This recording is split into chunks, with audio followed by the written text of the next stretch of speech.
नमस्कार दोस्तों, स्वागत है एक बार फिर आपके अपने YouTube चैनल जीवास स्टडी पर। मैं वरिष्ठ अध्यापक मुकेश कुमार जांगड़ा आपका स्वागत करता हूं। तो अपन जो कलाम द्वारा जो ऑफलाइन टेस्ट सीरीज आपके राजस्थान थर्ड ग्रेड अध्यापक भर्ती परीक्षा जिसको अपन रीट मेंस कहते हैं, उसकी जो नई टेस्ट सीरीज है कलाम की 2.0, उसका माइनर टेस्ट 4 देख रहे थे अपन और अपनी बहुत सारी क्लासेस इसकी हो चुकी है। अब अपन देखेंगे आरटी अधिनियम 2011 जो राजस्थान के संदर्भ में है, ठीक है। और इसमें भी डायरेक्ट जो है धाराएं वगैरह नहीं देखेंगे, रियल में जो सत्यापन के समय क्या क्या होता है वो देखेंगे। और यहां से पिछली बार क्वेश्चन आए तो इस क्लास को एकदम अच्छे से देख लेना आप। सबसे पहला जो क्वेश्चन आज आपका कि यदि किसी निजी विद्यालय में कुल 41 प्रवेश किए जाने हैं तो उनमें रोस्टर के अनुसार आरटी निःशुल्क प्रवेश कितने होंगे। एक बात और बता दूं, लेवल 1 और लेवल 2 दोनों के लिए उपयोगी है क्योंकि कॉमन टॉपिक्स है। तो मान लो कि 41 प्रवेश किए जाने हैं कहीं पर कोई विद्यालय में, तो उनमें जो आरटी के अनुसार जो निःशुल्क प्रवेश है वो कितने होंगे। तो अपन क्या करते हैं, 25% मान के चलते हैं और इसमें 4 का भाग दे देते हैं, तो 10 आता है लगभग अपने। आप उत्तर 10 करोगे, लेकिन ये क्या है, गलत है। कारण एक चीज आपको ध्यान में रखना है, सबसे पहले 2, ठीक है, 2 के बाद में 5, ये 2 चीजें ध्यान में रखनी है। फिर इनमें क्या है, 4-4 जोड़ते जाओ। क्या करते जाओ, 4-4 जोड़ते जाओ, ठीक है। 17 में फिर 4 जोड़ो 21 में 4 जोड़े 25 में 4 जोड़े 29, क्यों जुड़ा रहा हूं अभी बता दूंगा। 33 में 4 जोड़े 37 और 37 में 4 जोड़े 41। कितनी सीटें थी, 41, और 41 पर अपन पहुंच गए। जो भी संख्या यहां दी हो ना, उससे जस्ट एक पहले वाली संख्या, बाई चांस यहां 40 दिए होते तो अपन 37 पर रोक लेते क्योंकि अगली संख्या 41 आ रही है, ठीक है। बाई चांस यहां 44 दिए होते तो भी 41 पर ही रोकते क्योंकि अगली संख्या 45 आ रही है। जहां पहला 2 ध्यान रखना है, 2 और 5, उसके बाद सब में 4-4 जोड़ते जाना है। और 41 प्रवेश है तो जहां जो संख्या दी हुई है उस तक रुक जाना है, उससे छोटी संख्या तक कि अगली बड़ी आ जाए उससे। अब गिनो कितने, 1 2 3 4 5 6 7 8 9 10 11। तो कितनी सीटें, 11 सीटें। मतलब 41 पर 11 सीटें निःशुल्क, यानी कि 25% आरटी के अंतर्गत जो होती है उसमें से 41 है तो 11 होगी। कारण कि ये क्रम चलता है कि जितनी सीटें उसके हिसाब से जो है, चलो मान लो कि आगे अगला नंबर 45 है तो 44 सीटें होगी तो भी 11 होंगे, लेकिन 45वीं सीट होते कितने हो जाएंगे, 12 हो जाएंगे। तो ये थोड़ा सा ध्यान में आपको रखना है। अब देखो, निजी विद्यालयों के आरटी निःशुल्क प्रवेश के भौतिक सत्यापन के लिए गठित दल में सदस्यों की संख्या होगी। जब आप टीचर बन जाओगे तब आपको और क्लियर हो जाएगा, क्योंकि मैं परसों ही जो है आरटी के जो आपका जो जांच दल होता है, जो आपका आरटी के अंतर्गत है, जो भौतिक सत्यापन के लिए जो दल होता है, उसमें मैं परसों ही जाकर आया हूं। एकदम अच्छे से मैं आपको बता दूं तो इसमें 2 सदस्य होते हैं। कितने सदस्य होते हैं, 2। एक इसमें क्या होता है आपका, व्याख्याता होता है या फिर जो है प्रधानाचार्य होते हैं, ठीक है। किसी स्कूल के प्रिंसिपल, सरकारी स्कूल के, या जो है लेक्चरर यानी कि फर्स्ट ग्रेड होते हैं। और जो दूसरा सदस्य होता है वो होता है या तो सेकंड ग्रेड टीचर होता है, ठीक है, और यह होता है थर्ड ग्रेड टीचर, यह होता है थर्ड ग्रेड टीचर। तो 2 सदस्य होते हैं, एक सदस्य या तो व्याख्याता या प्रधानाचार्य और दूसरा सदस्य होता है इसमें सेकंड ग्रेड या थर्ड ग्रेड टीचर, ठीक है। परसों ही मैं ये करके आया हूं निःशुल्क जो आरटी के, क्योंकि सरकारी स्कूल से किन्हीं 2-2 को जो है जोड़ा बना के ये भेजते हैं। एक ही स्कूल के होते हैं वैसे ज्यादातर दोनों, और फिर वो जो निजी विद्यालय उसमें चेक करने जाते हैं।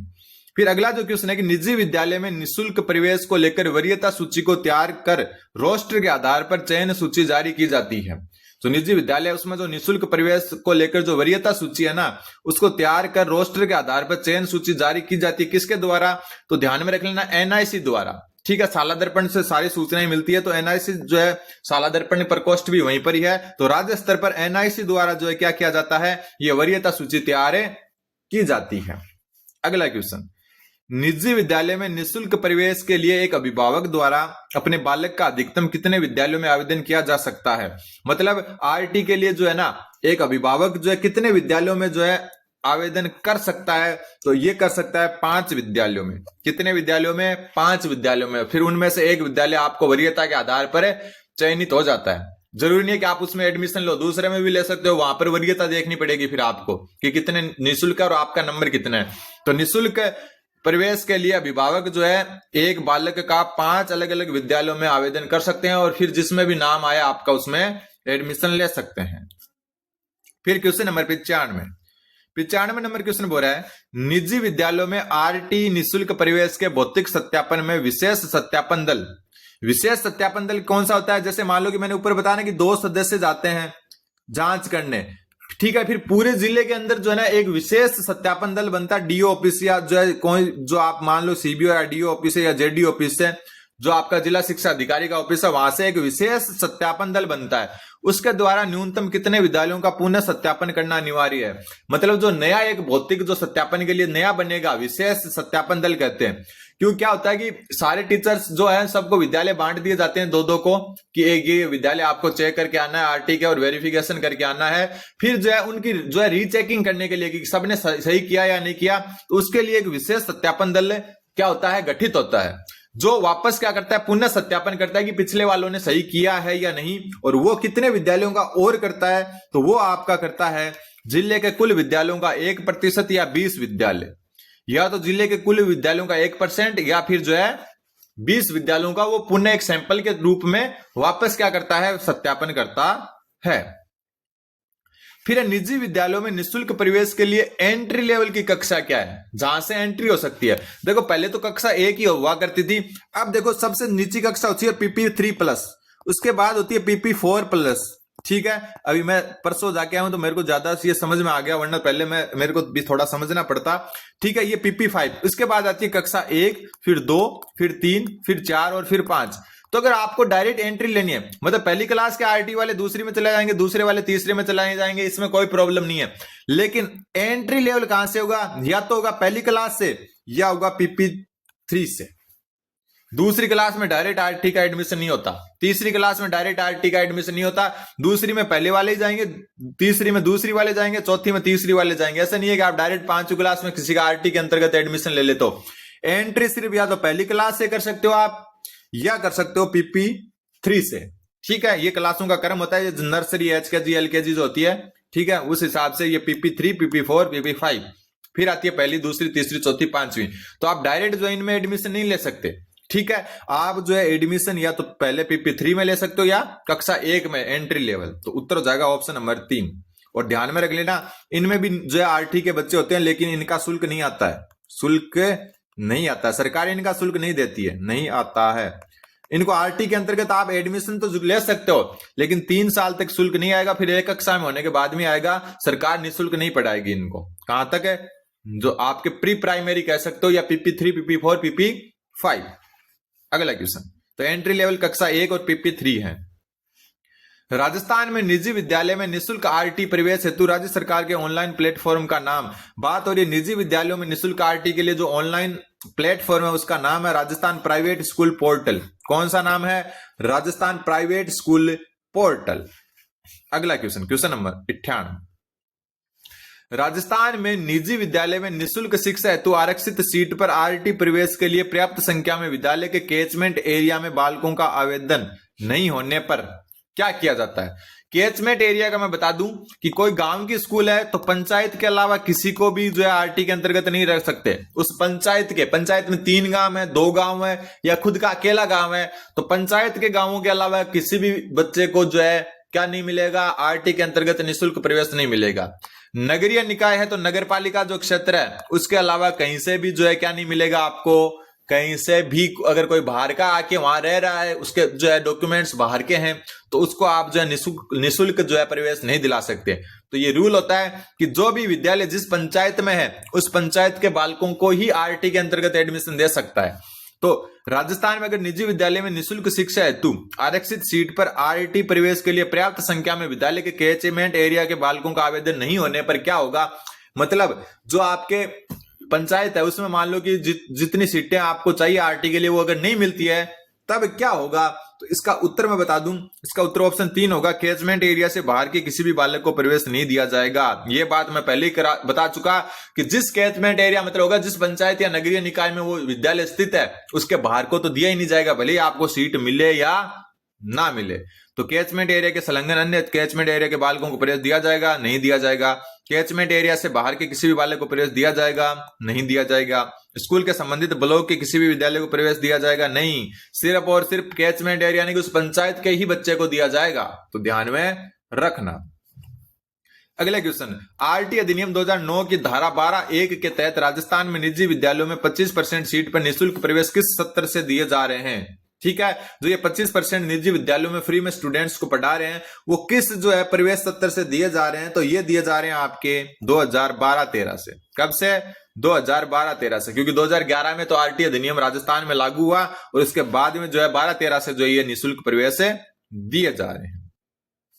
फिर राजस्थान के मान्यता प्राप्त निजी विद्यालयों में निःशुल्क प्रवेश के जारी दिशा निर्देशों के अनुसार 2025-26 में प्रवेश के संबंध में असत्य कथन बताओ। ठीक है, जो नए दिशा निर्देश जारी हुए हैं उसमें जो असत्य कथन बताना है कि प्रवेश 41 जिलों के आधार पर किए जाएंगे, तो पहला ही गलत है। प्रवेश अभी भी जो है कितने जो है 33 जिलों के हिसाब से ही किए गए हैं, तो पहला गलत हो गया। वर्ष 2013-14 से संपूर्ण प्रवेश प्रक्रिया ऑनलाइन कर दिया गया है। आसपास के क्षेत्र के दुर्बल वर्ग व असुविधाग्रस्त बालकों को प्रवेश होगा।